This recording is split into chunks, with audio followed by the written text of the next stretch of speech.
Have you ever noticed how easy it is to rebuild your life at night? You're in bed, phone dimmed, making a note called tomorrow. You decide you'll train before work, finish the project you keep avoiding, stop losing the first hour to your screen. In that quiet, it all feels close enough to touch. Then daylight arrives. The room is colder. The alarm feels louder than it did in your imagination. Your first thought isn't the future you designed. It's how easy it would be to begin tomorrow instead. And the strange part is, you meant every promise. You just made it before that promise had to meet a real morning. Psychology suggests that goals can feel clear when they're distant, abstract, and safely removed from effort. But once the same goal becomes immediate, your mind has to face the details, discomfort, and uncertainty attached to beginning. That shift is small on the clock. Inside you, it can change everything. At night, go to the gym doesn't mean cold shoes, a dark street, or the first hard set. It means becoming stronger. Work on the project means becoming the kind of person who finishes things. The future arrives clean. No alarm, no wet pavement, no decision while your body wants the blanket. No friction. Psychologists call this construal level theory. Things farther away are often seen in broad, meaningful terms, while things close up come with their awkward instructions. Details crowd in. You're standing beside your bed at 7:05. The clothes are on the chair. Suddenly the plan has buttons, weather, tired legs, and a dozen chances to turn back. That doesn't make last night fake. It means the dream was drawn in wide lines, and morning asked for the handwriting. Try giving tomorrow one visible move. After you pour coffee, open the document and write one sentence. Enough. But night you doesn't feel what morning you will feel. At 11:30 p.m., you may be warm, alone, and finished with everyone's demands. Tomorrow is still quiet.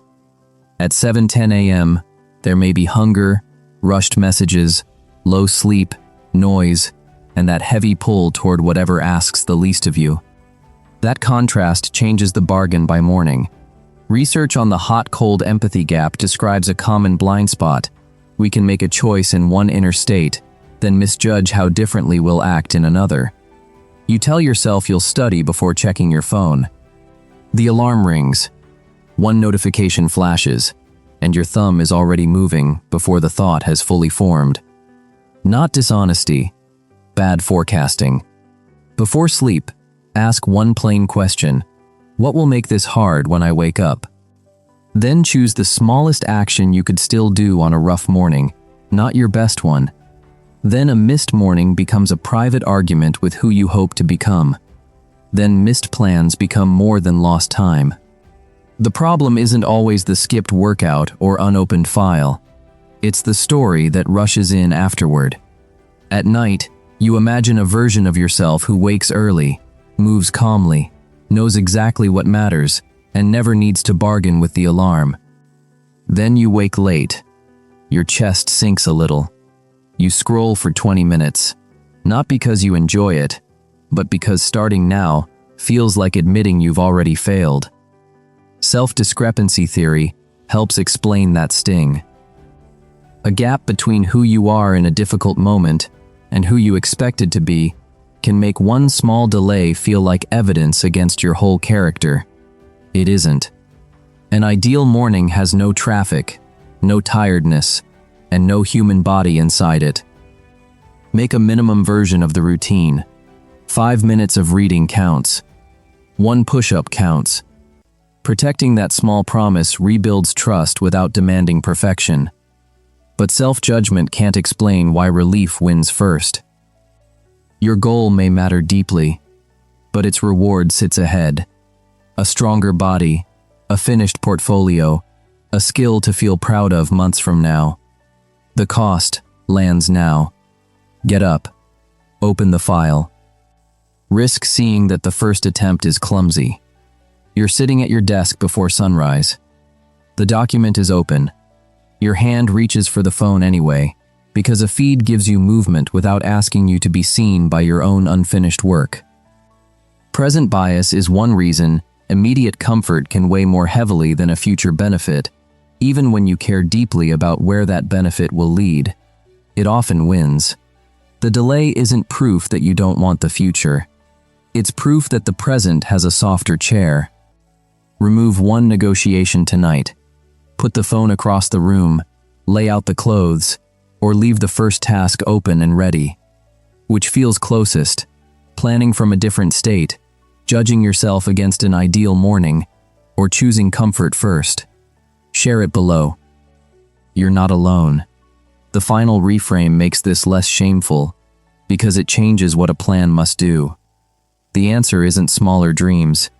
It's a better handoff. This is the twist. Night you and morning you are not enemies. They're the same person, arriving under different conditions. The trouble begins when one version writes a huge command, "Tomorrow I change everything," and leaves the other version no map for the first 60 seconds. It must arrive intact. Picture a letter written in bed and slipped under a door. It says, "Be focused. Be disciplined. Start early."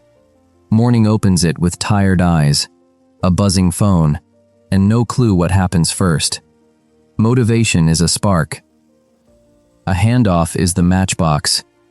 That's why implementation intentions can help. Instead of a wish, give yourself an if-then sentence. When my alarm rings, I'll put both feet on the floor, drink the water beside my bed, and open the task before I touch my phone. It may sound almost too small. Good. A plan that only works for your most inspired self isn't a plan. It's a postcard from somewhere you can't yet reach. So tonight, when you start imagining a cleaner, stronger, focused version of your life, don't call that picture a lie. It's evidence that you still care. Just don't send morning a speech. Send it one instruction. A difficult start isn't a verdict on your character. It's information. The bridge between what you want and what you do needs one more plank. Build that plank gently, and tomorrow doesn't have to begin with an argument. If you enjoy learning the psychology behind the moments when intentions disappear between one version of you and the next, subscribe to the channel. Once you see the small forces shaping your choices, you can stop treating